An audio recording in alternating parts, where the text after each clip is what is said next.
ونؤمن به ونتوكل عليه ونعوذ بالله من شرور أنفسنا ومن سيئات أعمالنا من يهده الله فلا مضل له ومن يضلله فلا هادي له وأشهد أن لا إله إلا الله وحده لا شريك له الذي لا ند له ولا ضد له ولا نذير له ولا شبيه له وأشهد أن محمدا عبده ورسوله الذي بلغ الرسالة وأدى الأمانة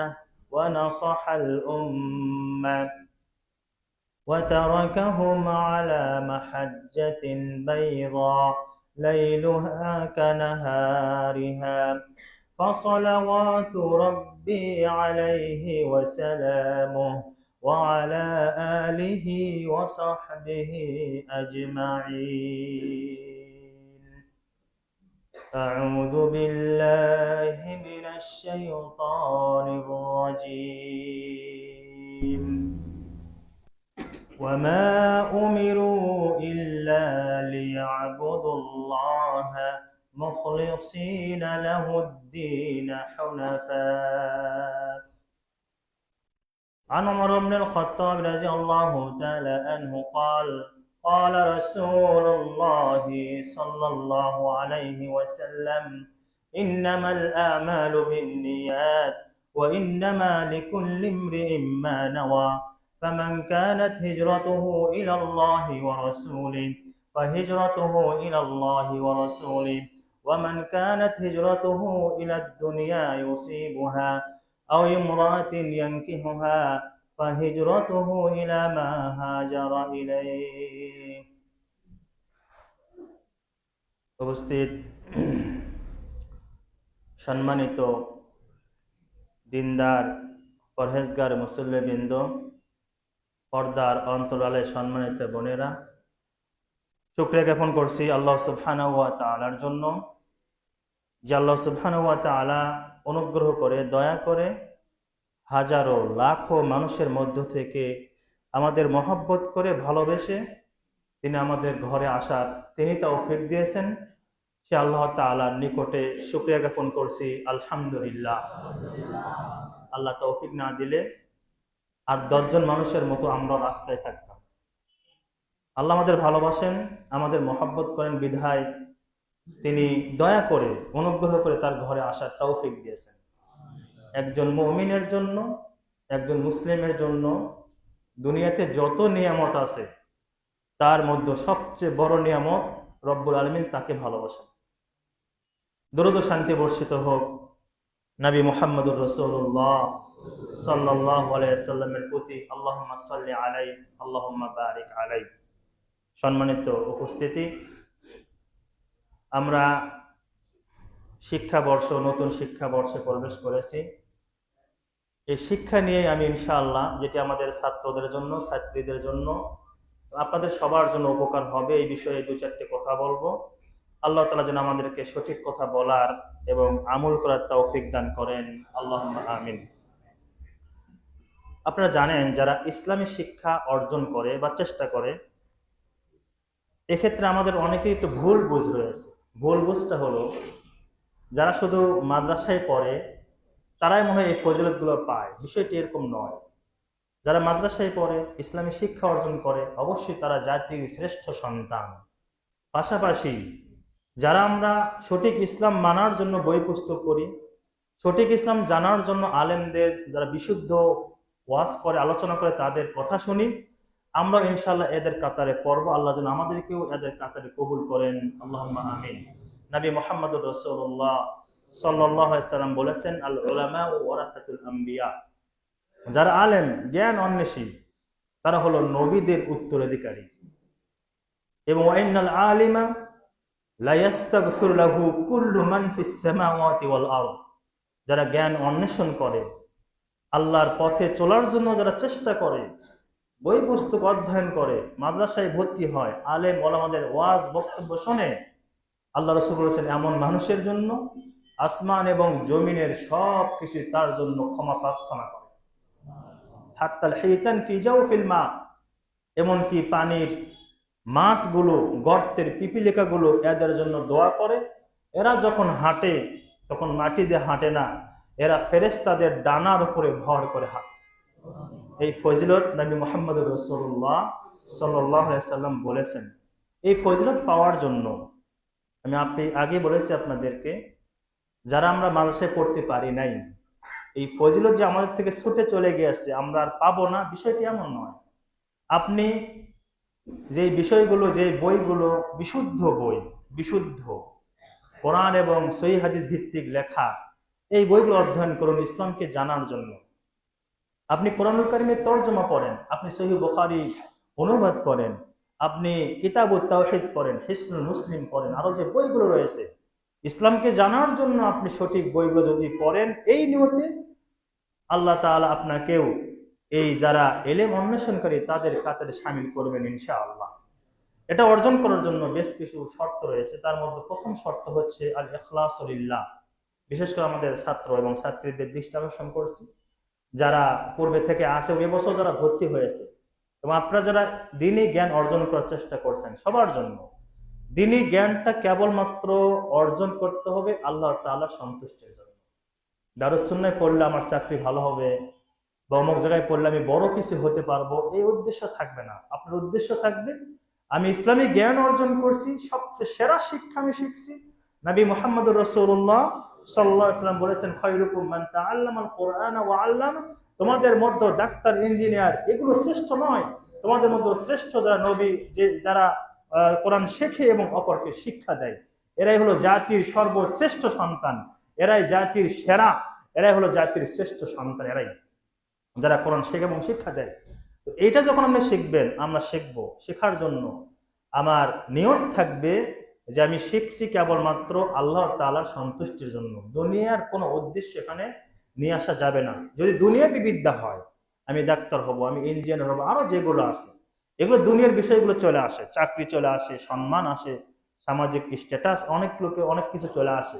দ্বীনি বিষয় যখন আপনি শিক্ষা গ্রহণ করবেন, শুধুমাত্র আপনার নিয়ত হবে আমি একে শিক্ষা গ্রহণ করছি কেবলমাত্র আল্লাহ তাআলার সন্তুষ্টির জন্য। যেইভাবে আমার সালাত, যেইভাবে আমার সিয়াম, যেইভাবে আমার হজ, সবগুলো কেবলমাত্র শুধুমাত্র করে আল্লাহর জন্য। আমার এলেম অন্বেষণ, সঠিক দিন সম্পর্কে জানা, এটাও শুধুমাত্র আল্লাহ তাআলার জন্যই হবে। সাহেব ওমর বিন খাত্তাব থেকে বর্ণিত, তিনি বলেন নবী মুহাম্মদুর রাসূলুল্লাহ সাল্লাল্লাহু আলাইহি ওয়াসাল্লাম বলেছেন ইন্নামাল আ'মালু বিন্নিয়াত, নিয়তের উপরই সব কাজের ফলগুলো বর্তায়। যে ব্যক্তি নিয়ত করবে যার হিজরতটা হবে আল্লাহর জন্য এবং তার রাসূলের জন্য, তার হিজরতটা আল্লাহ এবং তার রাসূলের জন্যই পরিগণিত হবে।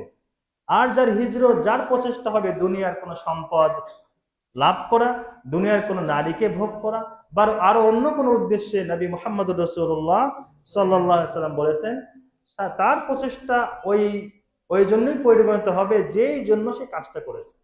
এজন্য এলেম যে আমরা শিক্ষা গ্রহণ করবো, ইসলাম সম্পর্কে জানবো, সেটা ওস্তাদের মাধ্যমে হতে পারে, বই পুস্তকের মাধ্যমে হতে পারে, শায়েখদের মাধ্যমে হতে পারে, বিভিন্ন ভাবে হতে পারে। এটার আমার একমাত্র উদ্দেশ্য থাকবে যে আমি আল্লাহ তাআলার সন্তুষ্টির জন্য পড়াশোনা করছি। নবী মুহাম্মদ রাসূলুল্লাহ সাল্লাল্লাহু আলাইহি ওয়াসাল্লাম বলেছেন মান তাআল্লামা ইলমান মিম্মা ইবতাগা বিহি ওয়াজহুল্লাহ, যে ব্যক্তি ইসলামী জ্ঞান অর্জন করে, যে ইসলামী জ্ঞান কেবলমাত্র আল্লাহ তাআলা সন্তুষ্টির জন্যই অর্জন করা উচিত, কিন্তু যে ব্যক্তি ইসলামী জ্ঞান অর্জন করে দুনিয়ার কোনো স্বার্থে, কারোর সাথে ঝগড়া করার জন্য, দুনিয়াবি কোনো চাকরি পাওয়ার জন্য, আল্লাহ রাসূল বলেছেন লাম ইয়াজিদ আরাফাল জান্নাহ রাইহাতাল জান্নাহ, আল্লাহ রাসূল বলেছেন এই ব্যক্তি দুনিয়ার স্বার্থে যদি দ্বীনকে ব্যবহার করে, দুনিয়ার স্বার্থে যদি ইসলামী জ্ঞান অর্জন করে, এই ব্যক্তি জান্নাতের সুঘ্রাণ পাবে না। এজন্য প্রিয় ছাত্র এবং ছাত্রী এবং আপনারা যারা রয়েছেন, সঠিক এলেম অর্জন করার আপনারা প্রচেষ্টা করেন। আপনাদেরকে আমি উদাত্ত অনুরোধ রাখবো, যেই বইটা আপনি পড়বেন, যে বক্তব্য আপনি শুনবেন, এটার উদ্দেশ্য হবে নিজের পক্ষ থেকে জাহালতকে দূর করা, মূর্খতাকে দূর করা এবং আমি এই বক্তব্যের মাধ্যমে, আমি এই বইয়ের মাধ্যমে, আমি এগুলো শেখার মাধ্যমে যে বিশুদ্ধ দ্বীনের পথে চলতে পারি, এই উদ্দেশ্য আপনার থাকবে। যদি এটা করতে পারেন, আপনার পুরো বই পড়া, আপনার পুরো শিক্ষা অর্জন পুরোটাই আল্লাহ সুবহানাহু ওয়া তাআলা ইবাদতে গণ্য করবেন। আলহামদুলিল্লাহ। নিয়তটা পরিশুদ্ধ করতে হবে, নিয়তটা পরিশুদ্ধ করতে হবে যে আমার শিক্ষা, আমার ইসলামী শিক্ষা কেবলমাত্র আল্লাহ তাআলা সন্তুষ্টের জন্য। দুনিয়ার কেউ না খেয়ে কোনোদিনও মরে নাই, দুনিয়ার কেউ না খেয়ে কোনোদিনও মরে নাই। আল্লাহ তাআলা তাকে বিভিন্ন অন্যভাবে খাওয়ানোর ব্যবস্থা করেন, পানি খাওয়াবেন, খেজুর খাওয়াবেন, অন্য কিছু খাওয়াবেন, অন্যের মাধ্যমে অন্যের অধীনস্থ করে দেন। কিন্তু আপনি যদি এই দুনিয়াকে, দুনিয়ার জন্য দিনকে ব্যবহার করেন, নবী মুহাম্মদুর রাসূলুল্লাহ সাল্লাল্লাহু আলাইহি ওয়াসাল্লাম বলেছেন এই ব্যক্তি জান্নাতের ঘ্রাণ পাবে না। এজন্য আপনি দিন শিক্ষা, ইসলামী শিক্ষা শুধুমাত্র আল্লাহ তাআলা সন্তুষ্টের জন্য করতে হবে। দ্বিতীয় যে বিষয় সেটি হলো তাকওয়াল্লাহ। ইসলামী শিক্ষা অর্জন করতে হলে আল্লাহ তাআলা, আল্লাহর ভীতি অর্জন করতে হবে। আল্লাহ ভীতি ছাড়া, আল্লাহকে ভয় করা ছাড়া, আল্লাহকে ভয় করে যাবতীয় হারাম থেকে বিরত না থাকলে ওই ইসলামী জ্ঞান আপনার মধ্যে ঢুকবে না। যদিও সাময়িকভাবে থাকে, আপনাকে ভুলিয়ে দেওয়া হবে। এই জন্যই আল্লাহ সুবহানাহু ওয়া তাআলা বলেছেন, আউযু বিল্লাহি মিনাশ শাইতানির রাজীম, ওয়ালাউ আন্না আহলাল কুরা আমানু ওয়াত্তাকাউ লাফাতাহনা আলাইহিম বারাকাতিম মিনাস সামাই ওয়াল আরদ। যদি জমিনবাসীরা, যদি পৃথিবীবাসী আল্লাহ তাআলাকে ভয় করত, আমি আল্লাহ তাদের জন্য আসমান এবং জমিনের সকল বরকতের দরজাগুলো খুলে দিতাম। আল্লাহর ঘোষণা। যদি আল্লাহকে আপনি ভয় করেন, প্রথম হচ্ছে ইখলাস, যে আমি এলেম অর্জন করছি, ইসলামী শিক্ষা আমি অর্জন করছি আল্লাহর সন্তুষ্টির জন্য, আল্লাহর দ্বীনকে প্রতিষ্ঠার জন্য, আল্লাহর দ্বীনকে সমাজে ছড়িয়ে দেওয়ার জন্য। আমার দুনিয়াবি কোনো উদ্দেশ্য নেই। দুনিয়া আপনার পিছনে এমনি আসবে, ওটি নিয়ত করার কোনো দরকার নেই। দুনিয়া এমনি আসবে। আপনি যোগ্য হলে, আপনি ভালো যে মানের মানুষ হন, ভালো মানের আলেম হন, দুনিয়া আপনার পেছনে আসবে। কিন্তু দুনিয়ার নিয়তে শিক্ষা অর্জন করা যাবে না, বিশেষ করে ইসলামী শিক্ষা। দ্বিতীয় যে কাজ করতে হবে, সকল অবস্থায় আল্লাহ সুবহানাহু ওয়া তাআলাকে ভয় করতে হবে। যদি আল্লাহকে ভয় করতে না পারেন, আপনার জ্ঞান আপনার কাছে অর্জিত হবে, কিন্তু এটি দীর্ঘস্থায়ী হবে না। যেটি একটি প্রসিদ্ধ ঘটনা, ইমাম শাফি রাহিমাহুল্লাহ তিনি তার ওস্তাদকে গিয়ে বললেন যে ওস্তাদ জি, আমি পড়ি কিন্তু মনে থাকে না আমার। তো তিনি বলেছিলেন, শাকাউতু ইলা ওয়াকিল সুআ হিফজি ফাআরশাদানি ইলা তারকিল মাআসি ওয়া ক্বাল ইন্নাল ইলমা নূরুন ওয়া নূরুল্লাহি লা ইউতা লিল আসি। ইমাম শাফির ওস্তাদ তখন বললেন, বাবা, যদি তুমি আল্লাহ তাআলার এই জ্ঞান অর্জন করতে চাও, প্রথমে তুমি জানো ইসলামী জ্ঞান এটি আল্লাহ প্রদত্ত একটি জিনিস, এটা আল্লাহর নূর, এবং আল্লাহ তাআলা তার নূরকে কোনো অবাধ্য পাপী বান্দাকে আল্লাহ তাআলা দান করেন না। এজন্য আপনি যদি আলেম হতে চান, আপনি যদি ভালো মানুষ হতে চান, বই পুস্তক অধ্যয়ন করে ইসলামের পথে থাকতে চান, যাবতীয় পাপ থেকে আপনাকে বিরত থাকতে হবে। তাহলে আল্লাহ তাআলা আপনার সময় বরকত দিবেন, আপনার রিজিকে বরকত দিবেন। আসমান এবং জমিন থেকে অপরিসীম রিজিক আল্লাহ তাআলা আপনার জন্য ব্যবস্থা করে দিবেন, আল্লাহর ঘোষণা। প্রথম হচ্ছে ইলমটা অর্জন করতে হবে আল্লাহর সন্তুষ্টির জন্য। দ্বিতীয়ত সর্ব অবস্থায় একমাত্র ভয় করতে হবে আল্লাহ সুবহানাহু ওয়া তাআলাকে। তৃতীয় আল-ইস্তিফাদা মিনাল আওকাত, সময়ের গুরুত্ব দেওয়া।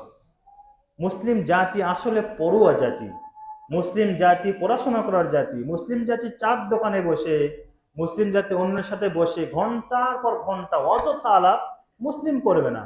মুসলিমের প্রথম আদেশ ছিল, মুসলিমের উপরে প্রথম আদেশ ছিল ইকরা বিসমি রাব্বিকাল্লাযী খালাক, পড়ো তোমার সেই রবের নামে যে রব তোমাকে সৃষ্টি করেছেন।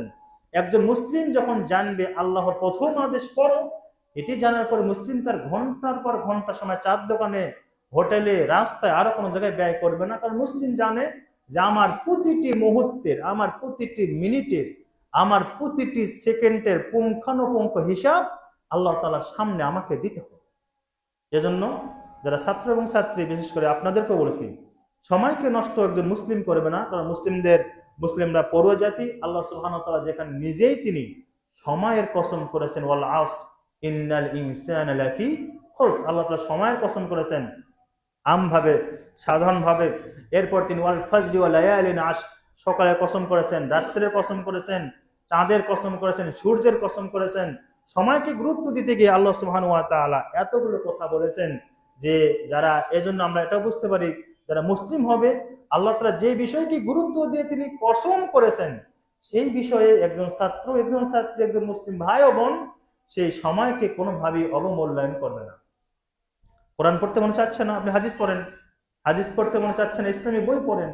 আরো কিছু পড়েন যেগুলো আপনার পরকালীন জন্য উপকার দেবে। এমন কিছু আপনি অধ্যয়ন করবেন না যেটা অধ্যয়ন করলে পরে সলাতে আপনার সমস্যা হয়, যেটি অধ্যয়ন করলে আপনার মনোযোগ নষ্ট হয়ে যায়, যেটি অধ্যয়ন করলে আপনার ইবাদতে বাধা সৃষ্টি হয়, মনোযোগ নষ্ট হয়ে যায়। এগুলো মুসলিমরা পড়বে না। অনেক ভাইকে আমরা দেখি, দুঃখজনক, পেপার পত্রিকা যখন পড়ে মনে হয় পুরো পেপারটা আজকে মুখস্থ করে নেবে।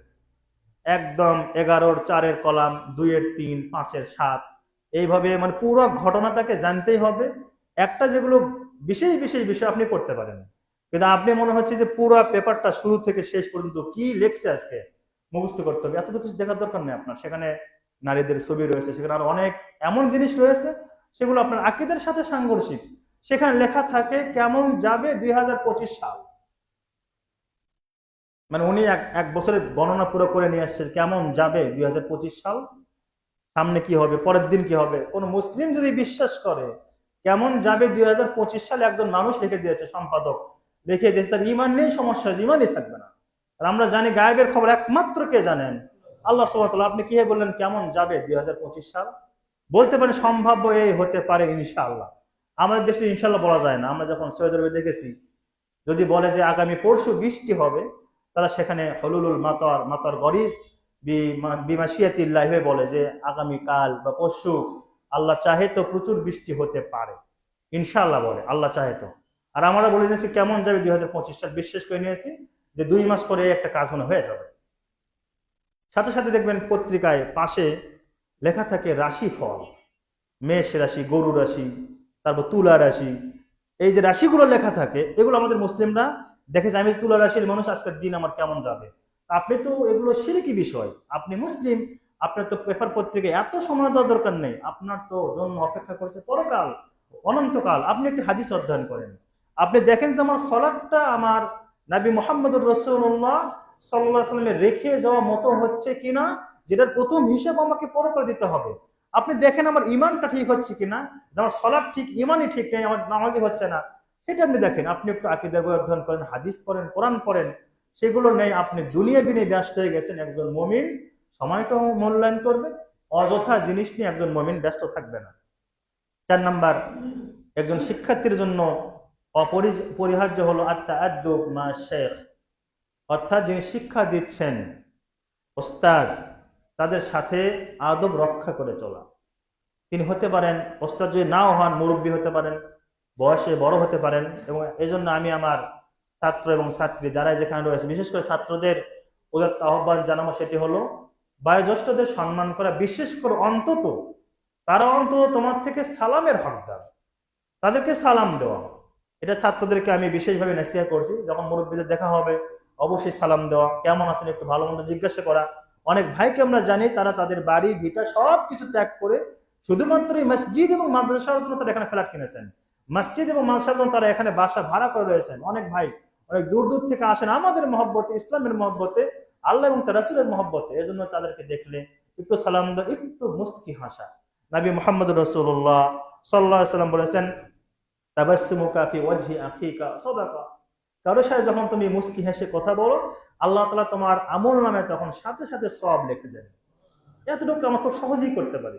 এজন্য একজন শিক্ষার্থীর জন্য আবশ্যক হলো ওস্তাদের সাথে, বয়োজ্যেষ্ঠদের সাথে ভালো ব্যবহার করা, তাদের সম্মানের প্রতি খেয়াল রাখা। নবী মুহাম্মদ রাসূলুল্লাহ সাল্লাল্লাহু আলাইহি ওয়াসাল্লাম বলেছেন যে লাইসা মিন্না মান লাম ইয়ারহাম সগীরানা ওয়া লাম ইউক্কির কাবীরানা। প্রকৃত আমার উম্মতের অন্তর্ভুক্ত তারা নয় যারা বড়দেরকে সম্মান করে না এবং ছোটদেরকে যারা স্নেহ করে না। প্রকৃতপক্ষে এরা আমার উম্মত নয়। আল্লাহ রাসূল তিনি মক্কা বিজয় করলেন। মক্কা বিজয়ের পরে তিনি মসজিদুল হারামে, কাবাতে বসে আছেন। এমত অবস্থায় নবীদের পরে উম্মতের সর্বশ্রেষ্ঠ মানুষ আবু বকর রাদিয়াল্লাহু তাআলা আনহু, তিনি তার পিতাকে নিয়ে আসছেন আল্লাহ রাসূলের কাছে।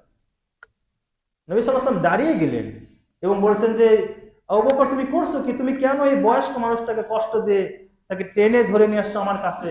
তুমি কেন তাকে তার বাড়িতে রাখলে না? আমি নিজেই তার বাড়িতে উপস্থিত হতাম।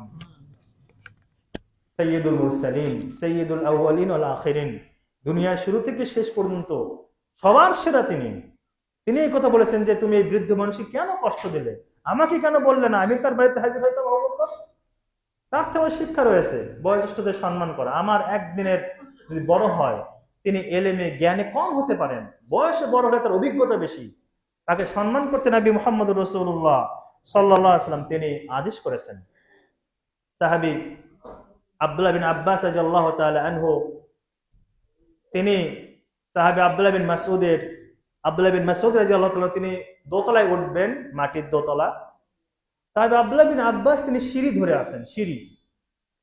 সাহাবী আব্দুল্লাহ বিন মাসউদ বলেছেন যে আপনি করছেন কি, আপনি রাসূলের চাচাতো ভাই, আপনি শ্রেষ্ঠ মুফাসসির, আপনি আমার সিঁড়ি ধরে আছেন। সাহাবী আব্দুল্লাহ বিন আব্বাস বললেন, আমি শ্রেষ্ঠ মুফাসসির, আমি রাসূলের চাচাতো ভাই, সবই ঠিক আছে, কিন্তু আপনি আমার চেয়ে বয়সে বড়, আপনি আমার চেয়ে বয়সে বড়, এজন্য আপনি দোতলায় উঠছেন আর আমি আপনার সিঁড়ি ধরে আছি যাতে সিঁড়ি পড়ে না যায়। সাহাবী আব্দুল্লাহ বিন আব্বাস, যাকে হাব্রুল উম্মাহ বলা হয়, তিনি হলেন রইসুল মুফাসসিরিন, যত মুফাসসির রয়েছে সবার তিনি সেরা। তিনি বয়স একটু ছোট ছিলেন, এই জন্য তিনি বয়োজ্যেষ্ঠ সাহাবী আব্দুল্লাহ বিন মাসউদ রাদিয়াল্লাহু তাআলা আনহুর সিঁড়ি ধরে আছেন, আর তিনি সিঁড়িতে পা দিয়ে ওপর দিক থেকে উঠছেন। আমাদের শিক্ষা রয়েছে এখানে, বিশেষ করে আমাদের ছাত্রদের, আমাদের ছাত্রীদের, আমাদের শিক্ষার্থী ভাই ও বোনদের, যারা আপনার শিক্ষক বা শিক্ষিকা, যারাই আপনার বয়োজ্যেষ্ঠ, আপনি পিতা মাতা হতে পারেন, মুরব্বী হতে পারেন, তাদেরকে সম্মান করা, তাদের প্রয়োজনে এগিয়ে আসা। বিশিষ্ট তাবি হাজ্জাজ বিন আরতা তিনি বলেছেন, ইন্না আহাদাকুম ইলা আদাবিন হাসানিন আহওয়াজু মিনহু ইলা 50 হাদিসান, তোমাদের কেউ কেউ 50টি হাদিস শেখার চেয়েও তার জন্য বেশি প্রয়োজন হলো আদব শিক্ষা করা। আদব শিক্ষা করা, বেয়াদব যত বড় জ্ঞানী হোক, এই জ্ঞান তার শেষে উপকারে আসে না। হতে পারে সে ক্লাসে অনেক ভালো করছে, হতে পারে পড়তে পড়তে অনেক কিছু জানাশোনা হয়ে গেছে, আলেমদের সাথে তর্ক করার মতো বা পুরো সেই পর্যায়ে চলে গেছে, অনেক জানাশোনা হয়ে গেছে, যখন বেয়াদব হবে এই জ্ঞান তার স্থায়ীভাবে উপকারে আসবে না। আব্দুল্লাহ বিন মুবারক রাহিমাহুল্লাহ তিনি বলেছেন, আল আদাবু সুরসাইল ইলম, শিষ্টাচার, মানুষের সাথে কমলভাবে কথা বলা, আদব রক্ষা করা, এটি হলো পুরো জ্ঞানের 3 ভাগের 2 ভাগ হলো শিষ্টাচার অর্জন করা।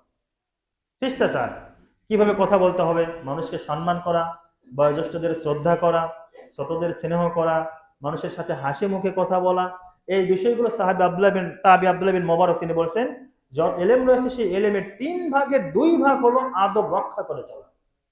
এজন্য আদবদার হতে হবে ওস্তাদদের সাথে এবং বয়োজ্যেষ্ঠদের সাথে। যারা আমার একদিনে যদি বড় হয় তাকে সম্মান করা, তার সামনে কমলভাবে কথা বলা, এগুলো হচ্ছে এলেম অর্জনের একটি বড় মাধ্যম। সর্বশেষ 5 নম্বর হলো আস-সাবরু ওয়াল মুসাবারা, এলেম অর্জন করতে গিয়ে ধৈর্য ধারণ করা। নবী মুহাম্মদুর রাসূলুল্লাহ সাল্লাল্লাহু আলাইহি সাল্লাম, আমরা সবাই জানি, তিনি হীরা গুহায় ছিলেন, রাত কাটাতেন, সারা রাত কাটাতেন, ইবাদত করতেন, যেতেন, খাবার ফুরিয়ে গেলে আবার নিয়ে যেতেন, এবার সারা রাত সেখানে থাকতেন হীরা গুহায়। যারা গিয়েছেন হজ উমরায় অনেকে দেখেছেন, সেখানে অনেক উঁচু, সারা রাত ইবাদত করতেন। জিবরাইল আলাইহিস সালাম আসলেন, এসে বলেন ইকরা, আপনারা জানেন আল্লাহ রাসূল বললেন যে আমি যখন বললাম যে মা আনা বিকরিন, আমি তো পড়তে পারি না, জিবরাইল আলাইহিস সালাম ফেরেশতা আমাকে এত জোরে চাপ দিলেন, হাত্তা বালাগা মিন্নিল জুহদা, আমার অনেক কষ্ট হচ্ছিল, মনে হচ্ছে আমার প্রাণটা এখন বের হয়ে যাবে, আমার নিঃশ্বাসটা বন্ধ হয়ে যাবে। সুম্মা আরসালানি, আমাকে ছেড়ে দিলেন। আবার বললেন পরে, এভাবে 3 বার চাপ দিলেন। তিনি ভয়ে কাঁপতে কাঁপতে এসে আম্মাজান খাদিজাকে বললেন, জাম্মিলুনি জাম্মিলুনি ইয়া খাদিজা, আমাকে কম্বল দিয়ে আবৃত করো, আমার অনেক কষ্ট হচ্ছে। আল্লাহ রাসূল ইলম শিক্ষার জন্য কষ্ট করেছেন। আমাদের কষ্ট আসবে, বোর্ডিং এর খাবার একদিন খারাপ হবে, একদিন ভালো হবে, আবাসন ব্যবস্থা কষ্ট হতে পারে। আমাদের যারা কমিটি বৃন্দ রয়েছেন, আমাদের মুসল্লি বৃন্দ রয়েছেন, বোনেরা রয়েছেন, সবাই মাদ্রাসাকে অত্যন্ত মহব্বত করে, ভালোবাসে এবং তারা তাদের সর্বোচ্চটা উজাড় করে দেয় এই মাদ্রাসার জন্য। তারপরেও কিছু সমস্যা থাকতে পারে, এই সমস্যাগুলোকে প্রধান বিবেচনা করে আমরা এখানে খাবারের মান খারাপ বা এখানে এই সেই এগুলো বলে পড়াশোনা থেকে পিছিয়ে থাকা বা পড়াশোনা না করা, এটি একজন ছাত্রের জন্য কোনোভাবেই কাম্য নয়। তবে আমরা এতটুকু নিশ্চয়তা দেই আলহামদুলিল্লাহ, অভিভাবকদের, আলহামদুলিল্লাহ বাংলাদেশের মধ্যে, এটা আমি গর্ব করেই বলি, বাংলাদেশের মধ্যে যতগুলো প্রতিষ্ঠান রয়েছে, এই প্রতিষ্ঠানগুলোর মধ্যে মাদ্রাসা দারুস সুন্নাহকে প্রথম সারির মধ্যে রাখতে হবে ইনশাআল্লাহ। বিশেষ করে শিক্ষার দিক থেকে, শিক্ষার সাইডটা বলছি, শিক্ষার দিক থেকে ছাত্রদেরকে পড়ানো এবং পড়ার ক্ষেত্রে তাদেরকে হক আদায় করা, ক্লাসে পড়া শেষ না হলে অতিরিক্ত ঘন্টা করে বই শেষ করা, সিলেবাস শেষ করা, এই ক্ষেত্রে দারুস সুন্নাহ এটা কি ঐতিহ্য, এটা যেটা সারা দেশ বিদেশ ছড়িয়ে পড়েছে আলহামদুলিল্লাহ। এবং শিক্ষার ক্ষেত্রে আমরা এতটুকু গ্যারান্টি আমাদের অভিভাবকদের দিতে পারি, অবশ্যই দারুস সুন্নাহ একটি ব্র্যান্ড। এবং শিক্ষার ক্ষেত্রে ইনশাআল্লাহ বাংলাদেশের, পুরো বাংলাদেশের প্রথম সারির মাদ্রাসাগুলোর একটি হবে ইনশাআল্লাহ। তারপরেও যদি কিছু সমস্যা থেকে থাকে অন্যান্য সাইটগুলোতে, আমাদের ছাত্রছাত্রীদেরকে আমরা নাসিহা করব, উপদেশ দেবো, সেগুলোকে মুখ্য মনে না করে তোমরা পড়াশোনায় কষ্ট করবে। ইমাম বুখারী রাহিমাহুল্লাহ তিনি একটা হাদিস শেখার জন্য হাজার হাজার মাইল পাড়ি দিয়েছেন, অন্যান্য ইমামরা দিয়েছেন, শিক্ষার জন্য তারা কষ্ট করেছেন, কেউ কেউ শারীরিকভাবে লাঞ্ছিত হয়েছেন শিক্ষকের হাতে, তারপরে তারা শিক্ষককে ছেড়ে যায় নাই, শিক্ষা গ্রহণ করেছেন আল্লাহ তাআলার জন্য। এই জন্য যদি কিছু সমস্যা হয়েও যায়, প্রিয় ছাত্র এবং ছাত্রীদেরকে দৃষ্টি আকর্ষণ করছি, এগুলোকে প্রধান মনে করা যাবে না, বরং তোমার শিক্ষাটা হবে প্রধান।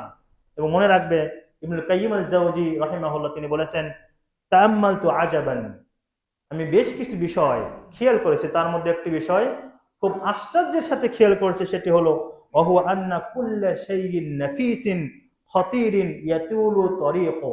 আমি দেখেছি যে জিনিসটা অত্যন্ত দামি জিনিস, নাফিস, অত্যন্ত মূল্যবান জিনিস, সেই জিনিসটা পেতে হলে অনেক কষ্ট সাধ্য, মানে অনেক কাজ করতে হয়, অনেক কষ্টকর পথ তাকে পাড়ি দিয়ে তারপরে সেই দামি জিনিসটা তাকে হাসিল করতে হয়। দাওরা হাদিস পাস করা, মাস্টার্স পাস করা, সেই বুখারী পড়া, মুসলিম পড়া, এই যে 12 বছরের প্রায় একটা লাগাতার অধ্যয়ন করতে, ছোটখাটো কোনো বিষয় নয়। কষ্ট আসে, অসুখ হয়, বাড়ির অনেকেই মারা যায়, বিভিন্ন সমস্যা আসে, অর্থনৈতিক সমস্যা আসে, অনেক সমস্যা আসে, সবগুলো সমস্যা সমাধান করে পাড়ি দিয়ে তারপরে সেই দাওরা হাদিস পাস বা মাস্টার্স পাস করতে হয় আমাদের মাদ্রাসাগুলো থেকে। এজন্যই ছাত্র এবং ছাত্রী সকলে দৃষ্টি আকর্ষণ করছে, অবশ্যই আস-সাবর ওয়াল মুসাওয়ারা, চরমভাবে ধৈর্যশীল হতে হবে এবং সামান্য বিষয় নিয়ে অভিভাবককে ডেকে নিয়ে আসা, সামান্য বিষয় নিয়ে প্রতিবাদমুখী হওয়া, সামান্য বিষয় যেগুলো শিক্ষার ক্ষেত্রে নয়, এগুলো একজন ছাত্র এবং ছাত্রী করবে না, বরং তারা মুখ্য বিষয় মনে করবে পড়াশোনা। যদি পড়াশোনা ভালো হয়, ওস্তাদরা ভালো হয়, লেখাপড়ার মান যদি ভালো হয়, অন্য বিষয়গুলোকে তারা গৌণ মনে করবে, অপশন মনে করবে, লেখাপড়ার সাইডটাকে তারা বেশি গুরুত্ব দিবে। আশা করি যদি আমাদের শিক্ষার্থী ভাই ও বোনেরা, আমাদের ছাত্র এবং ছাত্রীরা এই 5টি বিষয়ে গুরুত্ব দেয়, তাহলে ইনশাল্লাহ তারা কামিয়াব হতে পারবে, প্রকৃতপক্ষেই তারা একজন সুনাগরিক হিসেবে গড়ে উঠতে পারবে। আল্লাহ তাআলা আমাদের ছাত্র ছাত্রী সহ আমাদের যাদেরই বিভিন্ন জন আত্মীয় স্বজন ভর্তি হয়েছে, এবং আল্লাহ তাআলা সকলকেই উত্তম বিনিময় দান করুন এবং তাদের মনের আশা আল্লাহ তাআলা কবুল ও মঞ্জুর করুন, আল্লাহুম্মা আমিন। এবং আমি দুঃখ প্রকাশ করছি সাথে সাথে, সেটি হলো যে আমি অনেক বোনকেও দেখেছি, ভাইদেরকেও দেখেছি, তারা অত্যন্ত মানে কান্নাকাটিও করেছেন ভর্তি হতে না পেরে, যেহেতু আমাদের মাদ্রাসায় এত প্রচার নাই, আমরা ফেসবুক এত কিছু দেই না যে এই সেই, কিন্তু আলহামদুলিল্লাহ সুনামটা এমন ভাবে ছড়িয়ে পড়েছে, ছাত্ররাই তো জানে যে এখানে কি মানটা হচ্ছে। ছাত্র বিভিন্ন জায়গাতে এসেছে, অনেক হাজার হাজার প্লাস, প্রায় তার কাজ কিছু কম বেশি হবে, ফর্ম বিক্রি হয়েছে, তা আমাদের এখানে আবাসন ব্যবস্থা তো নাই। অনেক ভাই ও বোনকে আমরা কাঁদতে দেখেছি, আল্লাহ তাআলা দোয়া করছি আল্লাহ তাআলা যেন তাদেরকে এই বছর না হলে সামনে কোনো একদিন ইনশাআল্লাহ এখানে ভর্তি করার তাদেরকে সুযোগ দান করেন। এবং যারা ভর্তি হয়েছে তাদের সাথে আমি তাদেরকে উদাত্ত আহ্বান জানাবো, এটাকে নিয়ামত মনে করতে হবে, নিয়ামত মনে করতে হবে, মনে রাখতে হবে যে আমি যে ক্লাসে ভর্তি হয়েছি একটা চেয়ারের জন্য, একটা সিটের জন্য, সেখানে কতগুলো প্রার্থী ছিল, তাদেরকে আল্লাহ তাআলা নেননি, আমাকে চয়ন করেছেন সেই চেয়ারের জন্য, সেই ক্লাসের জন্য। এটাকে নিয়ামত মনে করে, সেটাকে গনিমত মনে করে পুরো দমে একদম লেখাপড়ার মধ্যেই থাকতে হবে। আল্লাহ যেন আমাদের এই প্রতিষ্ঠানকে কবুল ও মঞ্জুর করেন। এবং যারা বিভিন্নভাবে শ্রম দিচ্ছেন, সময় দিচ্ছেন, অর্থ দিচ্ছেন, অভিভাবক বিন্দু, শিক্ষক মন্ডলী, কমিটি বিন্দু যারাই রয়েছেন, আল্লাহ তাআলা সকলকেই উত্তম বিনিময় দান করুন। আল্লাহুম্মা আমিন। আকুলু কাওলি হাযা আস্তাগফিরুল্লাহ লি ওয়া লাকুম ওয়া লিসাইরিল মুসলিমিন ফাস্তাগফিরু ইন্নাহু হুয়াল গফুরুর রহিম।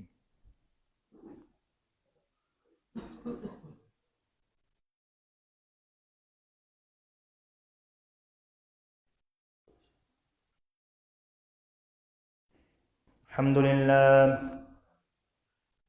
আলহামদুলিল্লাহ الذي هدانا إلى صراط مستقيم فأشكر ربي وأحمده على نعمائه الظاهرة والباطنة الذي لا ند له ولا ضد له ولا نذير له ولا شبيه له وأشهد أن محمدا عبده ورسوله الداعي إلى رضوانه وعلى آله وصحبه أجمعين. أعوذ بالله من الشيطان الرجيم. إن الله وملائكته يصلون على النبي يا أيها الذين آمنوا صلوا عليه وسلموا تسليما. اللهم صل على محمد وعلى آل محمد كما صليت على إبراهيم وعلى آل إبراهيم إنك حميد مجيد. اللهم بارك على محمد وعلى آل محمد كما باركت على إبراهيم وعلى آل إبراهيم إنك حميد مجيد. সম্মানিত মুসলিমবৃন্দ, তিনটি বিষয় দৃষ্টি আকর্ষণ করছি। প্রথম বিষয় হলো, আমি গত সপ্তাহে বলেছি বাড়িধারাতে, খুব শক্ত করে বলেছিলাম, আজকে আপনাদের দৃষ্টি আকর্ষণ করছি, যারা 31st নাইটে এই যে শব্দ করে এই কাজগুলো যারা করলো, এরা কোন মুসলিম, এরা কোন প্রকারের মুসলিম? যদি এরা আপনার সন্তান হয়, আপনার ভাই হয়, আপনার জন্য আফসোস যে আপনি তাদেরকে ঠেকাতে পারেননি বা নসিহা করেননি। নবী মুহাম্মদুর রাসূলুল্লাহ সাল্লাল্লাহু আলাইহি ওয়াসাল্লাম বলেছেন, মান তাশাব্বাহা বিকওমিন ফাহুয়া মিনহুম। যে যে জাতির সাথে সাদৃশ্য অবলম্বন করবে কিয়ামতের দিন, তাদেরকে ওদের সাথেই হাসর ও নাসর করা হবে। আপনার ওই টাকা, এই যে একদম প্রথম হচ্ছে অপচয়। ইসলাম যেখানে বলেছে তুমি পশুকে জবাহ করো, ছুরিতে শক্তভাবে ছুরিকে আগে ধারালো করে নাও যাতে পশুর কষ্ট কম হয়। ইসলাম যেখানে একটা বিড়ালকে না খাওয়ানোর জন্য একজন মহিলাকে জাহান্নামী বলেছে, একটা পশুকে অনর্থক কষ্ট দেওয়া ইসলাম হারাম ঘোষণা করেছে। জবাহ করা আপনার জন্য ইবাদত। তারপর আল্লাহ রাসূল বলেছেন, জবাহ করতে হলে ছুরিকে ধার করে নাও যাতে করে পশুর কষ্টটা কম হয়। আপনি এই যে শব্দ করে ছোট ছোট বাচ্চাদের ঘুম ভাঙিয়ে দিচ্ছেন, তারা চিৎকার করে উঠছে, আপনি শব্দ করে বৃদ্ধাদের কষ্ট দিচ্ছেন, আপনি কোন প্রকারের মুসলিম? এবং আপনার এই কাজটা কাদের সাথে সাদৃশ্য হচ্ছে? আপনাকে যদি আমি জিজ্ঞেস করি, বলেন তো হিজরি সাল কত চলছে, আপনি তো বলতেই পারবেন না। হিজরি সাল কত? ইসলামী সাল যেটা ওমর বিন খাত্তাব রাদিয়াল্লাহু আনহু চালু করেছেন, আপনি বলতেই পারবেন না। আপনি এই খ্রিস্টানদের বিষয়টাকে নিয়ে তারা আনন্দ উৎসব করে, আপনি তাদের সাথে সাদৃশ্য হয়ে আপনি মুসলিম, আপনাকে মুসলিম বলতে হবে। আপনি কোন প্রকারের মুসলিম? আল্লাহকে ভয় করুন, আপনার মাধ্যমে যেন কোনো অপর মুসলিম ভাই কষ্ট না পায়, এটা খেয়াল রাখবেন। আপনার আনন্দ, এটা আপনার স্বাধীনতা নয় যে অন্যকে কষ্ট দেওয়া। অন্যকে কষ্ট দিয়ে আপনি আনন্দ করবেন, এটি স্বাধীনতা নয়, এটি অন্যের হক নষ্ট করা। আপনি যত মানুষকে কষ্ট দিয়েছেন, বৃদ্ধাদের, অসুস্থ মানুষদের, বাচ্চাদের, অন্য মানুষদের, এর সবগুলোর কাছ থেকে আপনাকে ক্ষমা চাইতে হবে, নাহলে এরা সবাই আপনার বিরুদ্ধে আল্লাহ তাআলার আদালতে নালিশ করবে। আপনাকে তওবা করতে হবে এবং যদি প্রকাশ্য করেন, প্রকাশ্য ক্ষমা চাইতে হবে সবার কাছে। যেমন অন্যায় করেছি, যার মাধ্যমে ডিস্টার্ব ফিল করেছেন, আমাকে ক্ষমা করবেন, না হলে সবাই আপনার বিরুদ্ধে আল্লাহ তাআলার আদালতে মামলা করবে। প্রথম বিষয়, মানুষের হক নষ্ট করেছেন। দ্বিতীয় বিষয়, ইহুদি খ্রিস্টানদের সাথে আপনার মিল, আপনি মুসলিম। এজন্য সহিহ আকীদার যারা আহলুল হাদিস ভাই বোনেরা রয়েছেন, তাদেরকে আমি অনুরোধ রাখবো, সামনে বিষয়গুলো অবশ্যই এড়িয়ে চলবেন এবং চেষ্টা করবেন বাধা দেওয়ার জন্য। আমাদের মসজিদের সামনে আমি দাঁড়িয়ে আছি, ওখানে আমাদের মসজিদের সামনে দেখলাম প্রত্যেকে উড়ে পড়ে আসলো, একদম আমার কাছাকাছি পড়ে গেল, বিকট আওয়াজ। এখানে মসজিদ, আল্লাহর ঘর, ফেরেশতারা এখানে দোয়া কালাম করে, জিকির আজগার করে। আপনি মসজিদের সামনে কাজ করছেন, আপনার অন্তর কলিজা কত বড়, আল্লাহর সাথে যুদ্ধ ঘোষণা করেছেন। আল্লাহকে ভয় করুন এবং এগুলো অহেতুক কাজ এবং বিধর্মীদের কালচার থেকে সম্পূর্ণরূপে নিজেকে হেফাজত রাখবেন, তাহলে ইনশাআল্লাহ আপনাদের ভালো কিছু আছে। আর না হলে আপনার অন্তর পচে গিয়েছে, দ্বিতীয় বিষয়, আজকে চাঁদপুর এবং সিলেট সহ আমাদের বিভিন্ন প্রোগ্রামে যারা বাধা দিচ্ছেন, আমরা তো বলেছিলাম যারা ঐক্য চাই, যারা আমাদের কোরআন ও সুন্নাহর কথা বলে তারা মিলেমিশে কাজ করুক। আপনারা কারা যারা মন্দির পাহারা দেন? আপনারা কারা যারা খ্রিস্টানদের গির্জা পাহারা দেন? আপনারা কারা যারা ডিজে গান যখন বাজে, যখন নায়ক নায়িকা পাকিস্তান থেকে এসে এখানে গান করে, আপনাদের কোনো কথা নেই। আর সহিয়াকে যখন আলোচনা হয় আপনার মিছিল করেন, অমুকের কাল্লা চাই, অমুকের মাথা চাই। আপনারা কারা? আপনারা কারা? নিজেকে প্রশ্ন করুন, নিজেকে প্রশ্ন করুন যে আপনি কার বিরুদ্ধে দাঁড়িয়েছেন। আপনি নবী মুহাম্মদুর রাসূলুল্লাহ সাল্লাল্লাহু আলাইহি সাল্লামের বিরুদ্ধে দাঁড়িয়েছেন। আহলুল হাদিসরা বুকে গর্ব করে এটি বলে, তারা শিরক এবং বেদাত কখনোই করে না, কখনোই করে না। আপনি তাদের মাহফিল বন্ধ করেছেন, তাদের সম্মান বন্ধ করেছেন, গায়ের জোরে নিজেকে মুসলিম দাবি করবেন। মনে রাখবেন আল্লাহ তাআলা বলেছেন, ইয়া আইয়ুহাল্লাযীনা আমানু লা তারফাউ আসওয়াতাকুম ফাওকা সাওতিন নবী। এই ঈমানদারগণ, তোমরা নবীর উপরে আওয়াজ করে জোরে কথা বলিও না। মুফাসসিরগণ বলেছেন, নবীর উপরে আওয়াজ করে জোরে কথা বলার অর্থ হলো নবীর হাদিসের বিরুদ্ধাচরণ করা, এবং নবীর হাদিসকে জানার পরে তার বিরুদ্ধে অন্য কিছু বলে সেটাকে হাদিসকে দমন করা। আপনারা তো সেই পথে গিয়েছেন। আল্লাহ তাআলা আপনাদেরকে হেফাজত করুন, যদি হেদায়েত করুন। যদি আপনারা সত্যি আল্লাহকে ভয় করেন, নবীর উম্মত হতে চান, অন্তত আহলুল হাদিসদের এই সম্মেলন, আহলুল হাদিসদের আলোচনা, যারা মক্কা মদিনা মতো চলে, যারা কোরআন ও সুন্নাহ অনুযায়ী চলে, তাদের আলোচনা বন্ধ করতে মিছিল করা, আল্লাহ তাআলা চাইলে আপনার জবানটা বন্ধ করে দিতে পারেন। আপনি আল্লাহর বিরুদ্ধে দাঁড়িয়েছেন, রাসূলের বিরুদ্ধে দাঁড়িয়েছেন, আপনি কোরআন ও সুন্নাহর বিরুদ্ধে দাঁড়িয়েছেন। আপনি কি কোনোদিন গিয়ে বলেছেন যে ডিজে গান চলবে না, মিছিল করলাম আমরা, এখানে তাহিরে আসতে পারবে না, এখানে ভণ্ডরা আসতে পারবে না?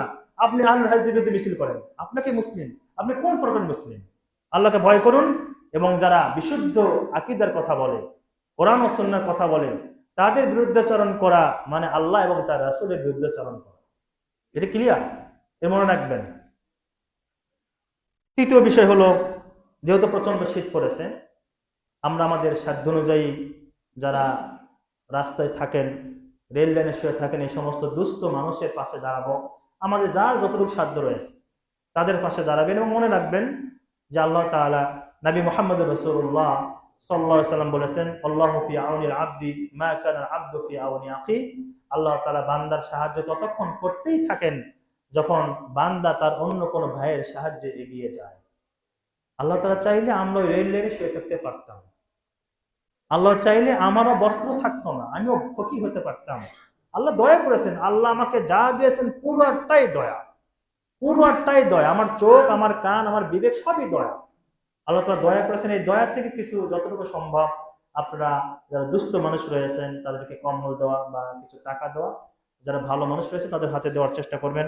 আল্লাহ আমাদের সকলকে মানুষের কল্যাণে এগিয়ে আসার তৌফিক দান করুন, আল্লাহুম্মা আমিন। এবং মনে রাখবেন, এবং এটা এই হাদিসগুলি শেষ করছি, নবী মুহাম্মদুর রাসূলুল্লাহ সাল্লাল্লাহু আলাইহি সাল্লাম তিনি কাবার চত্বরে চাদর মুড়ি দিয়ে শুয়ে আছেন। সাহাবী খাব্বাব আসলেন, এসে বলছেন, আল্লাহ রাসূল, এত কষ্টর পরেও কি আপনি একটু দোয়া করবেন আল্লাহর জন্য? আবু জাহাল সুমাইয়া রাদিয়াল্লাহু আনহু লজ্জাস্থানে তিনি বর্ষা মেরে তাকে শহীদ করে দিচ্ছেন। বেলালকে তিনি উত্তপ্ত বালির উপরে তিনি বুকের উপর পাথর দিয়ে পায়ে তিনি রশি বেঁধে বেলালকে টানছেন কাফেররা। এই যে কষ্ট আমরা করছি, আমাদের বস্তুগুলো ছিঁড়ে ছিঁড়ে নেওয়া হচ্ছে, তারপরে কি আপনি আল্লাহর কাছে দোয়া করবেন না আল্লাহ যেন আমাদেরকে মুক্তি দেয়? নবী মুহাম্মদুর রাসূলুল্লাহ সাল্লাল্লাহু আলাইহি ওয়াসাল্লাম উঠে বসলেন এবং বললেন, ওয়াল্লাহি লা ইয়াতামান্নাল্লাহু হাযা দ্বীন। সাহাবী, তুমি জেনে রাখো, আল্লাহ তাআলা এই দ্বীনকে, ইসলামকে তিনি পরিপূর্ণতা দান করবেন। এমনকি মক্কা থেকে, মদিনা থেকে, ইয়ামান পর্যন্ত একজন মহিলা একাই হেঁটে যাবে, সে আল্লাহ ছাড়া কাউকে ভয় করবে না। এই অবস্থা আল্লাহ তার দ্বীনকে পরিপূর্ণ পুরো বিশ্বে তিনি পৌঁছে দিবেন। হকের দাওয়াত বন্ধ করতে আপনি চান, আল্লাহ তো দায়িত্ব নিয়েছেন সঠিক বাণীকে আপনার ঘর পর্যন্ত পৌঁছে দিবেন। আপনি বিরোধিতা করেছেন, আমরা প্রসঙ্গ করবো, নামই বলতে হয়। অনেকে নাম শুনেছেন, নুরুল ইসলাম অলিপুরি নাম শুনেছেন? তার সন্তান রয়েছে কামরুল ইসলাম অলিপুরি। কামরুল ইসলাম সাহেবকে দেখেন, তিনি মদিনাতে অ্যাপ্লাই করেছেন মদিনা যাওয়ার জন্য। এখানে বলেই দিলাম, যদিও এখানে লাইভ হচ্ছে, তা আপনার ঘরে আল্লাহ তাআলা আপনার দিন, সঠিক দিনকে পৌঁছে দিবেন। আপনি মিছিল করে, আপনি সমাবেশ বন্ধ করে, আরো কিছু করে, প্রশাসনকে আপনি কয়েকদিন বন্ধ রাখবেন, কিছুই করতে পারবেন না ইনশাআল্লাহ। আমাদের মানুষের তখন হাজার হাজার ছাত্রদের আপনার ভর্তি যুদ্ধ শুরু হয়ে গেছে, মানুষ হক বুঝতে শুরু হয়ে গেছে। এই হককে বাধা দেওয়া যাবে না ইনশাআল্লাহ। আল্লাহ তাআলা তার দ্বীনকে প্রতিটি ঘরে ঘরে পৌঁছে দিবেন, আল্লাহর ওয়াদা।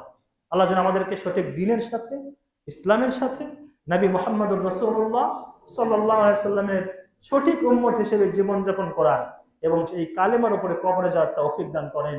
আল্লাহুম্মা আমিন। সম্মানিত মুসলিমবৃন্দ, একটা আবেদন এসেছে। আমাদের সাতক্ষীরা একটি মসজিদ হচ্ছে আহলুল হাদিসদের। আপনাদের সাধ্য অনুযায়ী সেখানে অবদান রাখার চেষ্টা করবেন। আমাদের কিছু ভাইরা মানে বাইরে আসছেন, যাত্রাবাড়ি থেকে আমাদের একজন শেখ পাঠিয়ে দিয়েছেন। যার যতটুকু সম্ভব রয়েছে সেখানে আপনারা অবদান রাখার চেষ্টা করবেন ইনশাআল্লাহ। এটি মনে প্রাণে বিশ্বাস রাখবেন, যে বিশ্বাসটা আমিও করি। এক একটি মসজিদ, এক একটি মাদ্রাসা, একটি হলো এক একটি জিহাদের কেন্দ্র। জিহাদ বলতে কাফেরদের সাথে আমাদের জিহাদ নাই, সহি আকীদাকে পুনর্জীবিত করা, আল্লাহ দ্বীনকে উদ্দিন করা, বেদাতীদের বিরুদ্ধে অবস্থান করা, শিরকের বিরুদ্ধে, কাফেরদের বিরুদ্ধে, আপনার বেদাতের বিরুদ্ধে, সুফিদের বিরুদ্ধে, কবর পূজার বিরুদ্ধে এক একটি মাদ্রাসা মনে হয় এক একটি বড় বড় শিক্ষা কেন্দ্র। এজন্য যে যেভাবে পারেন অর্থ দিয়ে, সময় দিয়ে এই প্রতিষ্ঠানগুলোর সাথে থাকবেন ইনশাআল্লাহ। আল্লাহ আমাদেরকে সকলকে সেই তৌফিক দান করুন। আল্লাহুম্মা আমিন। রব্বানা যালামনা আনফুসানা ওয়া ইল্লাম তাগফির লানা ওয়া তারহামনা লানাকুনান্না মিনাল খাসিরিন। ربنا آتنا في الدنيا حسنة وفي الآخرة حسنة وقنا عذاب النار. ربنا وآتنا ما وعدتنا على رسلك ولا تخزنا يوم القيامة إنك لا تخلف الميعاد. আল্লাহ আপনি আমাদের দুনিয়ার জীবনকে সুন্দর করুন, পরকালীন জীবনকে সুন্দর করুন, জাহান্নামের আগুন থেকে আমাদেরকে বাঁচান। আল্লাহ মসজিদ এবং মাদ্রাসাকে আপনি কিয়ামত পর্যন্ত কবুল ও মঞ্জুর করুন। আল্লাহ আপনি আমাদেরকে নবী মুহাম্মদ রাসূলুল্লাহ সাল্লাল্লাহু আলাইহি ওয়াসাল্লামের পথের উপর থাকার তৌফিক দান করুন এবং নবীর পথে যারা রয়েছে তাদেরকে ভালোবাসার তৌফিক দান করুন এবং সেই নবীর হাত থেকে আমাদের সকলকে সরাসরি সেই নবীর হাত থেকে হাউজে কাউসারের পানি পান করার তৌফিক দান করুন। আল্লাহ আপনি আমাদের সকলকে মক্কা মদিনা যাওয়ার তৌফিক দান করুন, আমাদের হজ ও উমরা করার তৌফিক দান করুন। জীবনে একটিবার হলেও নবী মুহাম্মদ রাসূলুল্লাহ সাল্লাল্লাহু আলাইহি ওয়াসাল্লামের মসজিদে নববীতে আমাদের সালাত আদায় করতে তৌফিক দান করুন। আমাদের কাবাতে গিয়ে কাবাকে সামনে রেখে সরাসরি সেজদায় গিয়ে আমাদেরকে আপনার সামনে কান্না করার তৌফিক দান করুন। আমাদের জীবনের গুনাহগুলো আল্লাহ আপনি ক্ষমা করে দিন। আপনার সাহায্য দ্বারা আল্লাহ আপনি আমাদেরকে সহযোগিতা করুন। বাতিল ফেরকা থেকে আল্লাহ আপনি আমাদেরকে হেফাজত করুন। আপনি আল্লাহ আপনি দয়া করে আমাদেরকে পরিপূর্ণভাবে সাহায্য এবং সহযোগিতা দান করুন। অনেক ভাই ও বোন যারা এখানে আসেন খুতবাগুলো শোনার জন্য, সহি দ্বীন জানার জন্য, আল্লাহ তাদের সকলকে আপনি হায়াতে তাইয়্যিবা দান করুন। আমাদের সকলের হায়াত এবং রিজিকে আল্লাহ আপনি বারাকা দান করুন। আমাদের মধ্যে যারা অসুস্থ আল্লাহ তাদেরকে আপনি পরিপূর্ণ সুস্থতা দান করুন। আমাদের মধ্যে যারা বয়োজ্যেষ্ঠ রয়েছে আল্লাহ তাদেরকে হায়াতে তাইয়্যিবা দান করুন। যাবতীয় বিপদ আপদ বালা মুসিবত থেকে আল্লাহ আপনি আমাদেরকে হেফাজত করুন। আমাদের ঘরগুলোকে আল্লাহ জান্নাতি ঘর হিসেবে কবুল করে নিন। আমাদের ঘরগুলোকে আল্লাহ প্রশান্তিময় করুন। আল্লাহ আমাদের সকলকে, যাদের জন্য ফেরেশতারা দোয়া করে, যাদের জন্য ফেরেশতারা ডানা বিছিয়ে দেয়, যাদের জন্য গর্তের পিঁপড়া দোয়া করে, যাদের জন্য সাগরের মাছ পর্যন্ত দোয়া করে, তাদের কাতারে হওয়ার তৌফিক দান করুন। আমাদের সকলকে ইসলামী বই অধ্যয়ন করার, ইসলামী লেকচারগুলো শোনার তৌফিক দান করুন। সর্বোপরি আল্লাহ আপনি আমাদের সকলকে লা ইলাহা ইল্লাল্লাহ এই কালেমার উপরে কবরে যাওয়ার তৌফিক দান করুন। আল্লাহুম্মা আমিন। সুবহানাকাল্লাহুম্মা বিহামদিকা আশহাদু আল্লা ইলাহা ইল্লা আনতা আস্তাগফিরুকা ওয়া আতুবু ইলাইক।